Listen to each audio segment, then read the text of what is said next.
Hello दोस्तों, मैं हूँ आयुष माइती और मुझको बुला भी सकते हो आयुकेल। तो इस वीडियो में मैं इस मॉडल को एक्सप्लेन करूँगा और डिस्क्राइब भी करूँगा इस वीडियो में।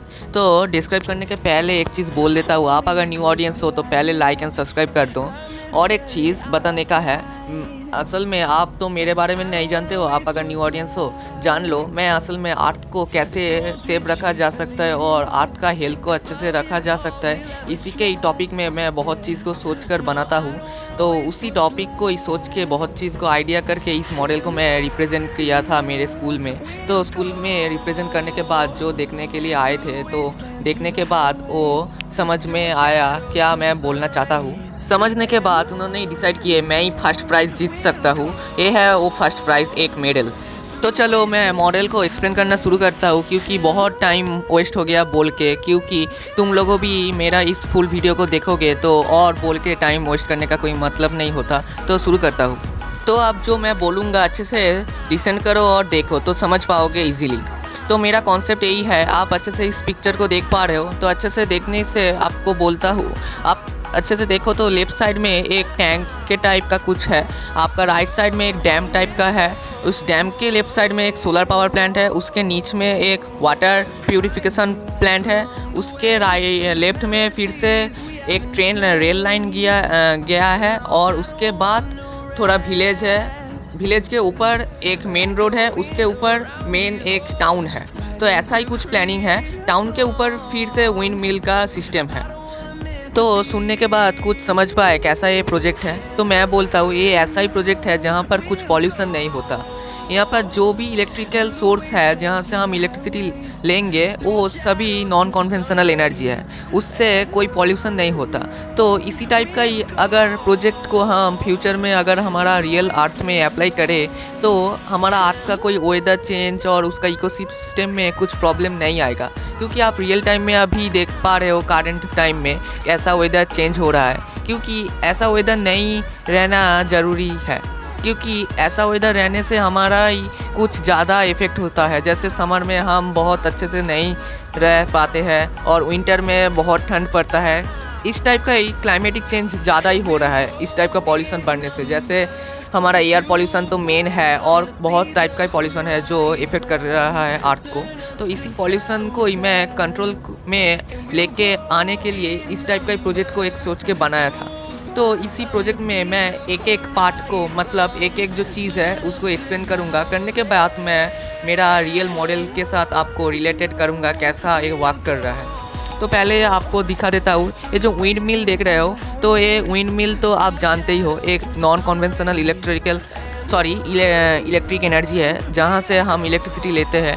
इस विंड मिल का मेन फंक्शन ये है, इसको ऐसे जगह में लगाना होगा जहाँ पे ज़्यादा, मतलब 16 किलोमीटर पर आवर का अगर विंड ब्लो करे तो वहाँ पर एक विंड मिल अच्छे से वर्क कर सकता है।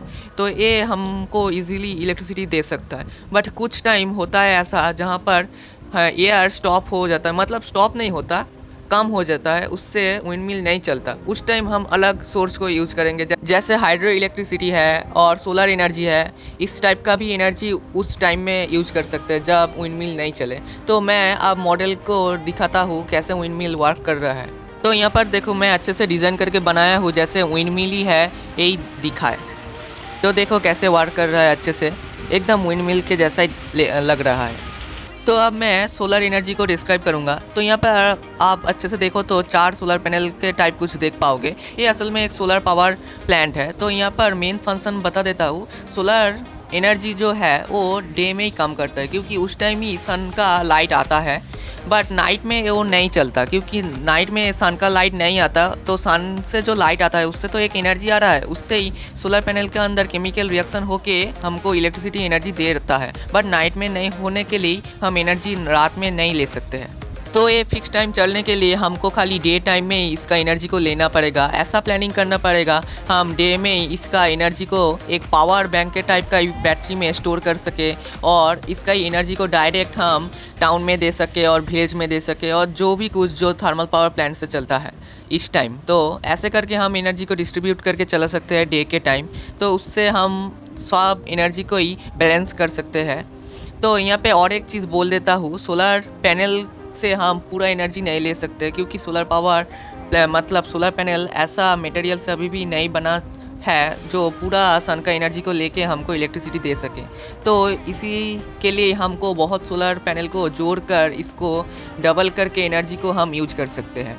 एक अच्छा सोर्स है एनर्जी का, बट इसमें एक प्रॉब्लम ये है, हाँ, ये सीजन्स में कुछ प्रॉब्लम दिखाता है। जैसे समर में अच्छे से ज़्यादा एनर्जी बनाता है, जब रेनी टाइम आता है कम बनाता है, और विंटर में ज़्यादा नहीं बनाता है। क्योंकि एकदम नहीं बनाएगा ये गलत बात है, बनाएगा बट बहुत लो अमाउंट का बनाएगा, क्योंकि विंटर टाइम में बहुत क्लाउड पूरा स्काई को ढक देता है, उसी के लिए पूरा सनलाइट का एनर्जी नहीं आता, उससे कम एनर्जी बनता है। तो उसी टाइम में हम हाइड्रो इलेक्ट्रिसिटी बना सकते हैं, उससे एनर्जी ले सकते हैं और विंड मिल से ले सकते हैं, और बहुत और भी कुछ एनर्जी ले सकते हैं जो फ्यूचर में बना हो। तो तुम लोगों ने ज़रूर नॉर्मली सोलर को सोलर पावर प्लांट में स्टैटिक में देखे हो, बट मैं इस मॉडल में इस सोलर पावर प्लांट में सोलर को मैं मूवेबल बना दिया एक सोलर सेंसर को यूज़ करके। ये सेंसर को ही आप बना भी सकते हो और खरीद भी सकते हो, वो आपका मर्ज़ी। बट मैं जो बताना चाहता हूँ, हम अगर सेंसर लगाए तो जितना हम कर पाए उतना ही एनर्जी ले सकते हैं। बट स्टैटिक में क्या होता है, स्टैटिक में एक साइड में सोलर पैनल रहने पर सन जिस साइड में अगर नॉर्थ ईस्ट से वेस्ट के साइड पूरा चला जाता है, तब आपका सोलर पैनल अगर ईस्ट साइड में है बट पूरा एनर्जी नहीं ले पाएगा, क्योंकि सन अब वेस्ट साइड में है। उसी के लिए मैं इसको मूवेबल बना दिया, तो जितना हो सके डे के टाइम हम पूरा एनर्जी को ले पाए। इसी के लिए मैं इसको सेंसर लगा दिया। और एक चीज़, सोलर पावर प्लांट तो यहाँ पे मूवेबल है, बट ज़मीन से तो स्टैटिक है, तो बट इसमें जब एक साइक्लोन आएगा तब इस सब सोलर पैनल को डिस्ट्रॉय कर देगा, वो ना हो उसी के लिए मैं और एक प्लानिंग करके इसको पूरा हाइड्रोलिक सिस्टम कर दिया। तो मैं इसको एक्सप्लेन नहीं कर पाऊँगा, तो आपको दिखा रहा हूँ, आप उसको ही देख के आप समझ पाओगे। मैं स्विच को यहाँ पे ऑन कर लिया, करने के बाद देखो एक सोलर पैनल में 2 LTR सेंसर है, तो जिस साइड में मैं डार्क कर रहा हूँ उसी साइड में रोटेट ना होके उसका ऑपोजिट साइड में रोटेट हो रहा है।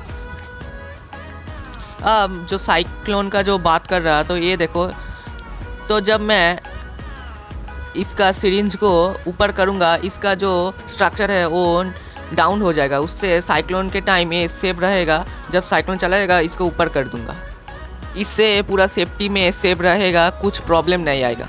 अब बोलूँगा मैं डैम के बारे में, मतलब हाइड्रो इलेक्ट्रिसिटी। तो हाइड्रो इलेक्ट्रिसिटी का काम कैसे होता है आपको थोड़ा एक्सप्लेन करता हूँ। तो जब हम एक ऊंचे प्लेस में जब एक डैम के टाइप, मतलब एक बैरियर का टाइप, वॉल का टाइप कुछ ऊपर कर देते हैं, उससे जो ऊपर साइड से वाटर आ रहा था वो वहाँ पर स्टोर होता है।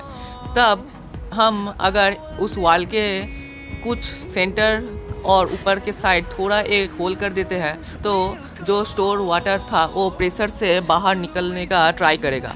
तो ऐसे ही एक डैम वर्क करता है। तो हम रेनी टाइम के, मतलब विंटर टाइम में हाइड्रो इलेक्ट्रिसिटी ज़्यादा चलता है, उस टाइम ज़्यादा बारिश होता है, ज़्यादा वाटर स्टोर होता है, तो उससे अच्छे से हम इलेक्ट्रिसिटी ले सकते हैं। तो आप इससे समझ पाए तो तीनों जो एनर्जी है वो सीजनली चेंज होता है उसका पावर रेटिंग। तो बट तीनों ही सीज़न में एक ना एक सीज़न में अच्छे से चल रहा है, तो इससे ही हम एक टाउन हो और जो भी हो उसको इलेक्ट्रिसिटी दे सकते हैं। बट खाली इसका डिमांड को बढ़ाना होगा और इसका प्रोडक्शन बढ़ाना होगा, इससे जितना पॉपुलेशन बढ़ रहा है उसको इजीली इलेक्ट्रिसिटी दे सकते हैं। इससे हमको थर्मल पावर प्लांट को और यूज़ करना ज़रूरत नहीं होगा उस टाइम। तो ऐसे यही था हाइड्रो इलेक्ट्रिसिटी। तो आपको थोड़ा एक पिक्चर है उसको दिखाता हूँ, बट वो वर्किंग नहीं कर रहा है। मॉडल का इस साइड में देखो तो ये है वो डैम। तो इसका वर्किंग का वीडियो मैं नहीं लिया, टाइम नहीं था उसके लिए, तो उसको छोड़ो, वो हाइड्रो इलेक्ट्रिसिटी है, आप जानते हो। उसके बाद और एक ख़ास चीज़ जो बताऊंगा, आप यहाँ पर देख सकते हो एक टैंक है। तो इसको आप जानते हो कि नहीं, आप अगर मेरा पहले शॉर्ट्स देखे हो तो ज़रूर जान पाओगे वो क्या है। तो ये एक टैंक है, मतलब ये पूरा एक टाउन का ही एक मेन टैंक है। इस टैंक से पूरा टाउन में वाटर जाता है। तो इसको मैं बनाया क्यों, इसको एक्सप्लेन करता हूँ। असल में ये तो जो एनर्जी मैं यूज कर रहा हूँ, जैसे hydro electricity, wind mill, solar energy, सब तो नॉन कन्वेंशनल है, बट इसका डिमांड ज़्यादा ना होने से कम प्रोडक्शन हुआ है, उससे कम एनर्जी बना रहा है इसी टाइम में। तो उस टाइम में अगर टाउन का एक 1% अगर अपना घर के लिए सबमर्सिबल पंप चला के अपना घर का वाटर टैंक में वाटर भरेगा तो इतना पावर कंजम्पशन बढ़ जाएगा, सब एनर्जी मिल के नहीं दे सकता है, उसमें लोड पड़ सकता है, अनबैलेंस हो सकता है। उसी के लिए मैं एक टैंक को ही यहाँ पर बिल्ड किया, क्योंकि देखो हमारा जितना टाउन का कैपेसिटी है वाटर का, उतना कैपेसिटी का अगर मैं एक टैंक को ही बना दिया तो सब लोगों का कुछ ज़रूरत ही नहीं है अपना घर का सबमर्सिबल चलाना। बट जो पर्सनली बनाना चाहता है बना, उसमें कुछ प्रॉब्लम नहीं है। बट इससे एक ख़ास चीज़ है, यहाँ पर जो एनर्जी यूज हो रहा है वो सबसे कम है कंपैरेटिवली। सबसे देखा जाए तो सब अगर पंप चलाना चाहता है तो उसमें जितना पावर कंजम्पशन होगा उससे टैंक में कम होगा, क्योंकि हम अगर जितना स्पीड से एक टैंक को भर्ती किया मतलब फुल किया जा सकता है, उससे हम अगर थोड़ा कम टाइम में भरने के लिए पंप लगाए तो इससे धीरे धीरे ही करके इसको भरेगा। बट यहाँ पर और एक चीज़, धीरे धीरे भरने के लिए यहाँ पर कम पावर कंजम्पशन हो रहा है।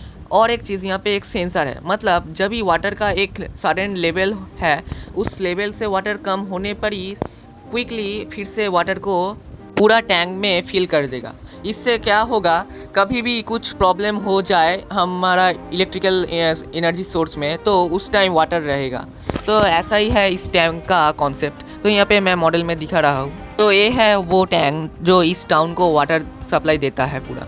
इसके बाद और एक ख़ास चीज़ है जो टाउन के लिए, टाउन में जो लोग रहते हैं वो तो अपना गार्बेज तो डस्टबिन में फैलेंगे, तो डस्टबिन में फैलने के बाद उससे गंदगी ज़रूर स्प्रेड होता है। और कोई एनिमल आके जब खाता है, जैसे काऊ, बर्ड और कोई भी एनिमल आके जब उसको खाएगा, वो भी इस साइड उस साइड उसको थ्रो करके गंदगी ज़रूर बढ़ा सकता है। वो ना हो उसी के लिए मैं एक ऑटोमेटिक डस्टबिन को लेके आया। पर देखो डस्टबिन के पहले जो एक लेयर है वहाँ पे सेंसर है जो मेरा प्रेजेंस को सेंस करके उसका ढक्कन को ओपन कर देता है। तो ऐसे करके ही हमारा जो गार्बेज है उसको अच्छे से रख सकते हैं, उससे कुछ हमारा जर्म स्प्रेड नहीं होगा। तो ये एक अच्छा चीज़ है। उसके बाद हम इसके बारे में बात करेंगे। तो आपको बताया था ये एक वाटर प्यूरिफिकेशन सेंटर है और एक प्लांट है। तो यहाँ पर मेन चीज़, मैं इसको नहीं बनाया, बट मैं बनाने के लिए बहुत ट्राई किया था, बट टाइम उतना नहीं था और मेरे पास उतना मटेरियल उस टाइम नहीं था, उसके लिए मैं इसको नहीं बना पाया। तो जो भी हो, आपको बोलने से आप ज़रूर समझ पाओगे। यहाँ पर सिस्टम ये है, यहाँ पर विलेज हो टाउन हो जितना कुछ हो, उसका जो आपका वाटर आता है ना ड्रेनेज से, उसको क्या बताते हैं आप कमेंट करो। तो उसको तो वो एक अच्छा वाटर नहीं है।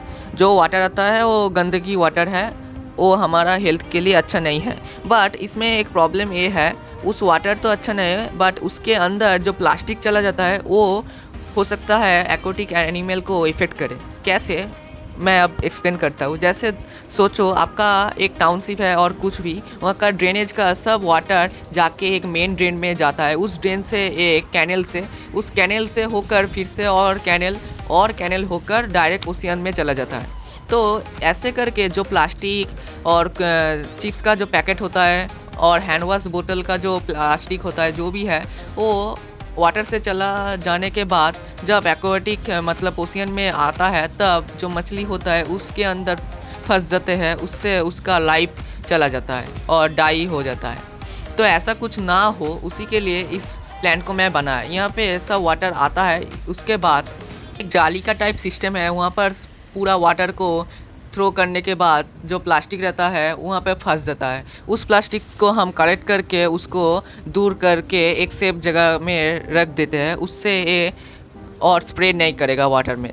जैसे मैं बोला था गार्बेज का जो डस्टबिन है वो भी ऐसा ही काम करता है। वो विंड आके जब गार्बेज को उड़ा ले जाता है, जैसे प्लास्टिक चीक हो, जो भी कुछ, वो ना होने के लिए ही वहाँ पे मैं उस टाइप का ऑटोमेटिक डस्टबिन को लेके आया, उससे एयर से ना चला जाए। ऐसे करके हमारा टाउन का भी जो वेदर है और क्लीननेस है वो हाइजीनिक हो सकता है। उसके बाद आते हैं मैं बोलूँगा अब जो रेल लाइन है उसके बारे में। आप लोग तो जानते हो जो रेल लाइन मतलब ट्रेन जो सिस्टम है वहाँ पर जो इंजन है वो इलेक्ट्रिसिटी से चलता है, तो ये एक अच्छा फ़ायदा चीज़ है जो ये पॉल्यूशन नहीं करता। बट पहले डीजल इंजन था, वो पॉल्यूशन करता है। बट ट्रेन के अंदर भी एक पॉल्यूशन होता है, कहाँ पे होता है आप क्या जानते हो? उस वो भी कमेंट करके जाना सकते हो मुझको।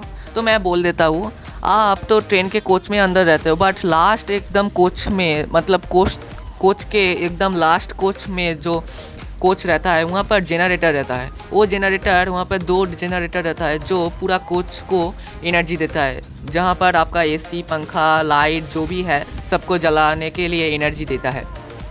तो वहाँ पर भी थोड़ा पॉल्यूशन होता है।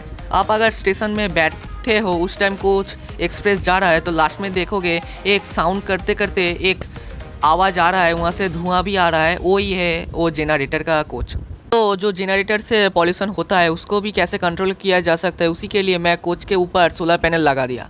इससे क्या होगा, जब डे टाइम होगा तब सोलर पैनल से एनर्जी बना के कोच के अंदर जो बैटरी रहेगा उसको चार्ज कर देगा, और दिन के टाइम जो पंखा चलाएगा वो भी डायरेक्ट सोलर एनर्जी से ही चलेगा। रात में जो बैटरी में स्टोर हुआ था एनर्जी, उस एनर्जी से हम एसी, पंखा, लाइट जो भी है उसको चला सकते हैं। बट ये एक अनलॉजिकल आइडिया है मेरा, क्योंकि ऐसे करने से फ़ायदा ज़्यादा कुछ नहीं होगा। क्योंकि रात के टाइम जब चलेगा, कुछ प्रॉब्लम होने पर पूरा कोच का ही लाइट चला जाएगा। तो वो मेरा जो आइडिया है, वो जो चेक करने, मेरा मॉडल को चेक करने के लिए आए थे, वो बोले ये थोड़ा अच्छा नहीं हुआ। तो मैं भी सोचा ठीक, लॉजिकल नहीं है, बट ये करने से अच्छा तो होगा ही, बट ये लॉजिकल नहीं है तो उसको छोड़ो। ऐसे करके ये पूरा ट्रेन का सिस्टम चलता है। तो आपको दिखा देता हूँ, ट्रेन तो चल रहा है, ये मैं आपको दिखा रहा हूँ। बट जब मैं स्कूल में जाके दिखा रहा था तभी ट्रेन बंद हो गया। ऐसा ही होता है जब मैं प्रेजेंटेशन करूँगा। तो ये देख सकते हो अच्छे से ट्रेन चल रहा है। तो खाली इस टाइप का ही पूरा बनाया था, पूरा अभी भी कोच लास्ट का नहीं बनाया, अभी भी इंजन का भी कुछ नहीं बनाया, पड़ गया। तो देखो अच्छे से लास्ट कोच को भी बना लिया, कैसे अच्छे से वर्क कर रहा है। तो देख सकते हो, कभी भी सोचो मत आप कुछ नहीं बना पाओगे, क्योंकि मैं भी सोचा था एक टॉय ट्रेन को यूज़ करने से ही तो अच्छा होगा, बट मैं अपना हाथों से ही एक ट्रेन को बनाऊँगा। तो देख सकते हो उसका रिज़ल्ट कैसा चल रहा है। उसके बाद और एक चीज़ यहाँ पे आप ज़रूर देख रहे हैं, बोला था यहाँ पे आप टैंक तो लेफ़्ट साइड में है और राइट साइड में सोलर प्लांट है, उसके मिडिल में तो 2 लाइन गया है, आप देख पा रहे हो, वो हाई रोड है। तो उस हाई रोड में जो कार चलेगा और ट्रक चलेगा सब इलेक्ट्रिक एनर्जी से ही चलेगा। इससे क्या फ़ायदा होगा, हमारा कुछ पॉल्यूशन नहीं होगा। बट मेन प्रॉब्लम है, ज़्यादातर इंसान नहीं खरीदता है, क्योंकि ज़्यादा पैसा तो है ही उसका प्राइस जितना, बट ज़्यादातर लोग इंजन कार को ही खरीदते हैं। किस मज़ा में मैं नहीं जानता। हाँ, एक मज़ा तो है ज़रूर, जब लास्ट में साउंड देता है एग्जॉस्ट से, तो वो छोड़ो। बट पॉल्यूशन होने से आपका भी तो हेल्थ जाएगा ही जाएगा और कार को नहीं चला पाओगे। इसी के लिए मैं बोलता हूँ इलेक्ट्रिक कार को खरीदो। अब यहाँ पे जो मैं इलेक्ट्रिक कार को बनाया था, यहाँ पे भी थोड़ा ट्विस्ट है। मतलब मैं पूरा कॉन्सेप्ट से अलग सोच लिया। एक इलेक्ट्रिक कार में 2 बैटरी रहेगा, मतलब 2 बैटरी पैक रहेगा, और कार के ऊपर एक जहाँ पर आपका ऊपर का रूप रहता है वहाँ पर सोलर पैनल रहेगा। इससे क्या फ़ायदा होगा, आप अगर स्टेट से और एक स्टेट में घूमने के लिए जाओगे तब एनर्जी, मतलब कार को चार्ज करने के लिए पावर स्टेशन नहीं मिल सकता है। उसी के लिए जब एक बैटरी से आप कार को चलाने के बाद उस बैटरी खाली हो गया, उसके बाद और 2 नंबर बैटरी से आप कार चलाओगे, दिन के टाइम सोलर पैनल से जो फास्ट बैटरी था जिससे चला रहे थे, वो खाली होने के लिए वो चार्ज करेगा। सोलर एनर्जी से वो चार्ज हो जाएगा फुल। वो उसको चार्ज करने के लिए मैक्सिमम मैं सोचा हूँ 12 आवर्स लगेगा। तो आप अगर 5 PM से एकदम 2 PM अवधि आपका कार रन कराओ, तो उससे एकदम फुल चार्ज नहीं होगा, बट जितना चार्ज होगा उससे आप फिर से उस बैटरी का एनर्जी से आप ट्रैवल कर सकते हो। ऐसा ही मैं सोच के बनाया था। और ट्रक तो इलेक्ट्रिसिटी से चल सकता है, अभी भी देख पाओगे करेंटली कुछ ट्रक तो इलेक्ट्रिसिटी से ही चलता है, बट ज़्यादातर ट्रक नहीं बना है। तो बननेगा, इससे ही तो फ़ायदा होगा जब पॉल्यूशन नहीं होगा। बट बनने के लिए थोड़ा टाइम लगेगा, वो फ्यूचर के हाथ में है। तो ये है मेरा इस मॉडल का, मतलब इलेक्ट्रिक कार का आइडिया। तो मैं मॉडल में दिखा रहा हूँ। तो यहाँ पर देखो मैं बैटरी लगाने के बाद कार इजीली चल रहा है। तो यहाँ पे कार के नीच में यहाँ पे मैं गार्डर को यूज़ किया हूँ, मतलब रबर बैंड को, जो किचन के अंदर कुछ प्लास्टिक वगैरह रहता है उसको एयर टाइट करने के लिए, खाना को सेव करने के लिए। तो उस रबर बैंड को ही मैं यहाँ पे यूज करके इसको बनाया और एक गियर मोटर को यूज किया। तो देख सकते हो इजीली कैसे काम कर रहा है, इतना ही आता है वह। तो इसी हाई रोड के अंदर जो स्ट्रीट लाइट रहता है उसको भी मैं थोड़ा अलग सा बनाया। ये जो स्ट्रीट लाइट है ये ऑटोमेटिकली चलता है, जैसे रात में चलता है दिन में बंद होता है। क्यों इसको बनाने का फ़ायदा यही है, जो आदमी इसको चलाएगा, अगर वो केयरफुली इसको नहीं चलाया, दिन में चल रहा है रात में बंद हो रहा है, इससे एनर्जी भी लॉस्ट होगा और रात में एक्सीडेंट का रेट भी बढ़ जाएगा। कार के अंदर कार का हेडलाइट रहता है, बट सब लोग तो कार यूज नहीं करता, कुछ लोग साइकिल भी यूज़ करते हैं, उसके साथ एक्सीडेंट हो सकता है। वो ना हो उसी के लिए इसको एक सेंसर से मैं इसको बनाया, जिससे ऑटोमेटिकली चलता है। इससे एनर्जी भी सेव रहेगा, एक्सीडेंट का रेट भी कम होगा। तो दोस्तों मैं पूरा मेरा मॉडल को एक्सप्लेन कंप्लीट किया, तो कैसा लगा ज़रूर मुझको बताना, क्योंकि मैं बहुत हार्ड वर्किंग करके इसको बना रहा हूँ। आप अगर इसका पहले का मॉडल नहीं देखे हो ज़रूर जाके देख सकते हो मेरे चैनल के। बहुत मतलब 2024 ईयर में इसका पहला का पार्ट था, तो ये उसका 3rd नंबर पार्ट है। तो आप अगर ज़रूर देख सकते हो। तो जो लोग अभी देख रहे हो, तुमसे एक बात कहनी है, तुम असल एक इंजीनियर हो, क्योंकि तुम ही एक इंजीनियर का पूरा फुल वीडियो देखोगे। नॉर्मल आदमी और कोई भी हो देखेगा नहीं, बट जो लास्ट तक देखे हो वही असल एक इंजीनियर है, वही फ्यूचर में एक बड़ा सा इंजीनियर होगा। तो दोस्तों अगर ये अच्छा लगे तो लाइक सब्सक्राइब शेयर कर दो, क्योंकि इस टाइप का प्रोजेक्ट ज़रूर इंसान को जानने का ज़रूरी है। इससे हमारा फ्यूचर में हम अर्थ को सेफ रख सकते हैं। तो इतना ही था इस वीडियो में, तो नेक्स्ट वीडियो में मैं फिर से आऊँगा। आज का यहाँ पे ही एंड करता हूँ। इतना जल्दी क्यों है, लास्ट इस वीडियो को तो ज़रूर देख लो।